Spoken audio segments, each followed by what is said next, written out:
Reality is not a rock, it's a wave. Hi, I'm Reverend Andrew Bozeman, and this is On the Wings of Your Mind. Reality, it's not a rock, it's a wave. A few days ago, I heard a prominent personality tell a television interviewer that people need to face reality and understand that they can't think their way out of this. That's just magical thinking.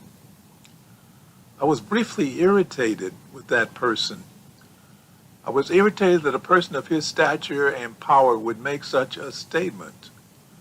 Then a few seconds later, my irritation passed because I considered the source and dismissed his statement as one of ignorance. Then yesterday, I found myself in a conversation with someone I know who was telling me that the situation that he sees before himself is reality, and he has to accept that. He can't just wish it away. Again, I felt that surge of irritation rising up in my gut, and I had to fight back the impulse to say, reality is not a rock that can't be moved. It's an illusion. Please, click on the thumbs up button below, and if you haven't already done so, please choose to subscribe. Remember, I would love to hear your thoughts, comments, suggestions, whatever. Please use the chat box on the right side of the screen if you're in YouTube. And if you're in Facebook, you can use the chat box wherever it happens to be, because I've noticed that it comes up left, right, and sometimes below. So, anyway, looking forward to seeing your comments and thoughts, suggestions. Remember, the thumbs up button is right below the screen. Okay, so let's cover this term, magical thinking, which is often used as an insult against people who believe in the power of their mind. Now, when someone uses the term magical thinking, they're taking the position that it's a silly belief that one's ideas, thoughts, actions, words, or use of symbols can influence the course of events in their lives, in the material world. Magical thinking, in their mind, presumes a causal link between one's inner self and their personal experience and the external physical world. Now here's where it gets crazy.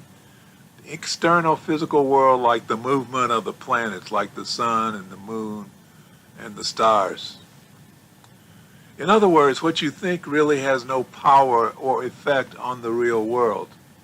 But you notice that they include controlling planetary movements in order to create the appearance of insanity.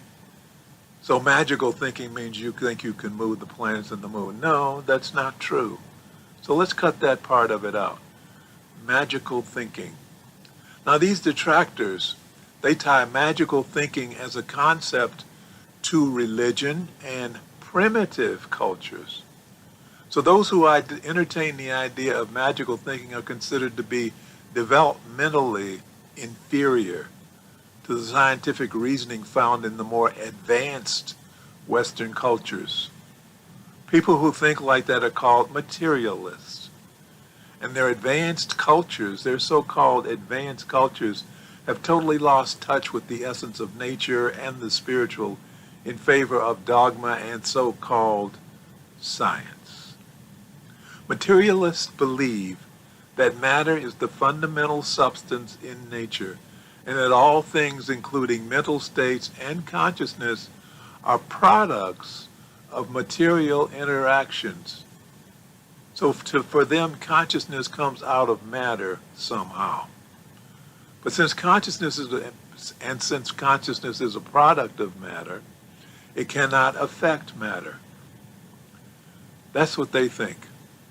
But as the truth would have it, the materialistic view is actually the primitive view.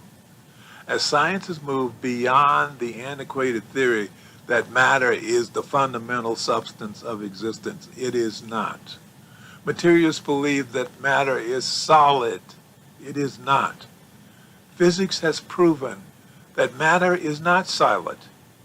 Physics has proven that the solidity of matter is an illusion, because actually everything is vibrating. And the basic form of matter is not those tiny particles that we call atoms and have called atoms for centuries. The basic form of matter are waves that become atoms. But the waves become atoms. And these waves of possibility respond to the influence of consciousness. Consciousness. Consciousness is the original state of all that is. We live in a sea of consciousness. It's known as universal consciousness, cosmic consciousness, infinite intelligence, God. We are composed of consciousness because we are individualized expressions of infinite intelligence. That's why our thoughts and beliefs create the reality of our lives.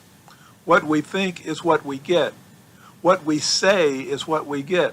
What we are is what we get. Now, mystics have known this for thousands of years, but we're here in this so-called developed Western country are just beginning to learn that truth.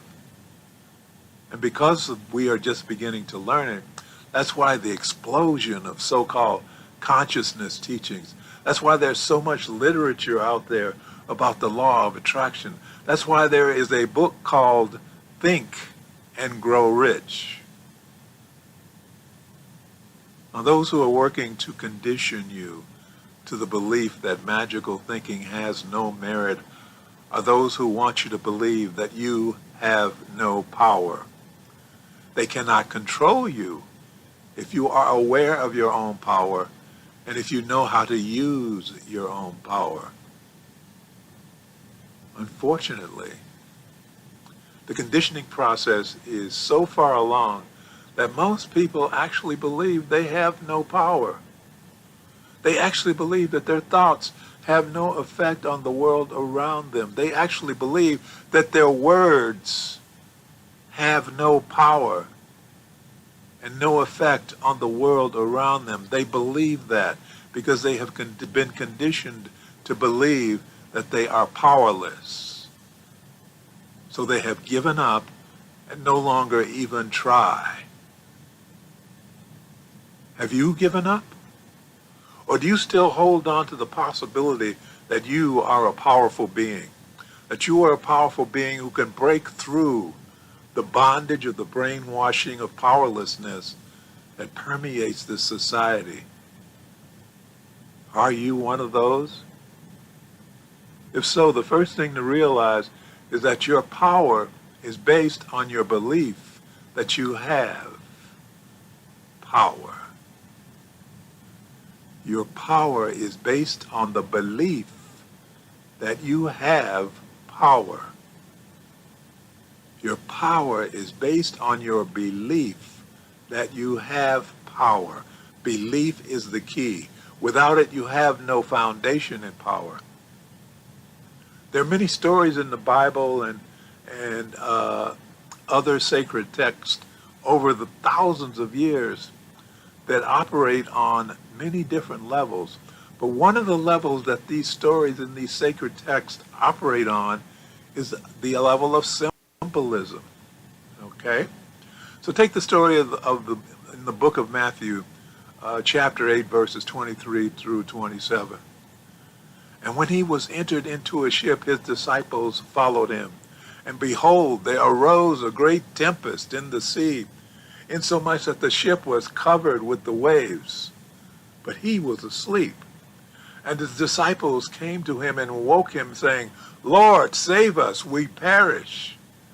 And he said unto them, Why are you fearful, O ye of little faith? Then he arose and he rebuked the winds and the sea. Peace, be still. And there was a great calm. But the men marveled, saying, What manner of man is this, that even the winds and the sea obey him? Symbolic. Think about this. Are there times in your life when it looks like you're being overwhelmed by the storm? You know, you have the power to calm that storm. You actually do. I was taught that at that moment, Jesus rose up, threw his arms up and said, "Peace, be still." You have that same power. You can invoke it using a tool, a very simple tool known as the Golden Key. Now, the Golden Key is a spiritual pamphlet written by a metaphysician named Emmett Fox. He wrote it in 1931. It contains just one central thought. It's short, only a few pages. And the thought is this: stop thinking about the difficulty, whatever it is, and think about God instead. Stop thinking about the difficulty. Stop thinking about the problem and turn to God. Think about God instead. When we're in a troubled situation, we put all of our attention on the situation. We give all of our energy to the situation, which only makes it stronger. And what the Golden Key instructs us to do is to turn away from the problem. Turn away and focus on God. Focus on infinite intelligence.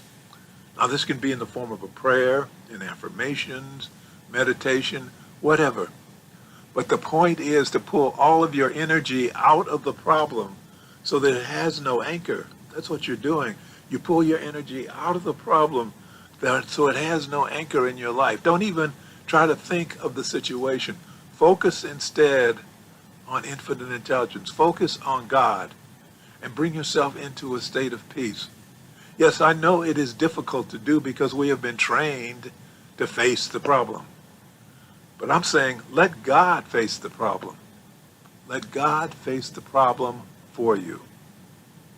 I can remember a situation in my life when my electricity and gas were about to be turned off. I had no money. I had no job. There appeared to be no way out. I went into prayer and I turned my back on the problem. I totally focused on God. I totally focused on God.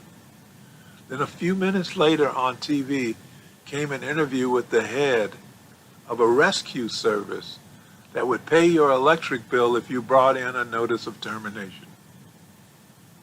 Hey, I was there the next morning, and they paid my bill. Magical thinking is real.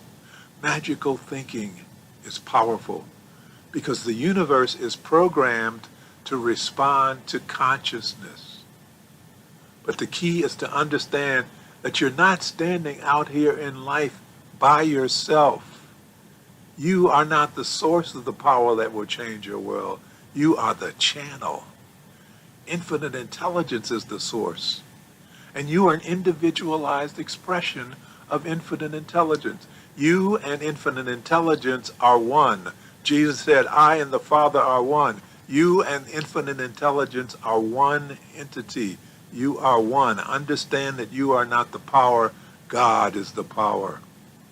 And according to the book of Isaiah, chapter 40, verse 31, "But they that wait upon the Lord shall renew their strength. They shall mount up with wings as eagles. They shall run and not be weary, and they shall walk and not faint." You and infinite intelligence are one. You are an individualized expression of infinite intelligence. Let's talk more tomorrow. Let's close with prayer. Thank you, infinite intelligence, for bringing all of us together in this life so that we may become spiritual warriors and join in the work we have come here to do. Thank you, infinite intelligence, for bringing us into this space of awareness and a deeper understanding of ourselves and our relationship to life and infinite intelligence. Thank you for showing us who we really are. We open our minds and hearts to the truth of our being. We are the children of God. We are individualized expressions of infinite intelligence. And because we are part of the greater whole, we are beginning to understand our value to the continuity of life on this planet. As we become channels of your power, infinite intelligence, we can feel your presence within ourselves and within our lives more and more. We know that as we feel your presence within our lives every day, we will rise because we are no longer cut off from you by being immersed in the darkness of fear, anger, and the pain of unforgiveness. So we're now restoring our connection through the grace of forgiveness, knowing that as we learn to forgive ourselves for the pain that we have caused to ourselves, and as we learn to forgive those who have inflicted pain upon us, our connections will grow stronger, and our lives will grow happier and healthier and more prosperous. And for this we are truly grateful. As above, so below. As within, so without. And so it is. Amen. Please click on the thumbs up button below. If you haven't already done so, please choose to subscribe. I'd love to get you back. In the meantime, comments. I'd love to hear your thoughts, comments, suggestions, experiences. So please put them in the comment section below the video. In the meantime, I'll see you tomorrow. Remember, I am Reverend Andrew Bozeman, and this has been On the Wings of Your Mind.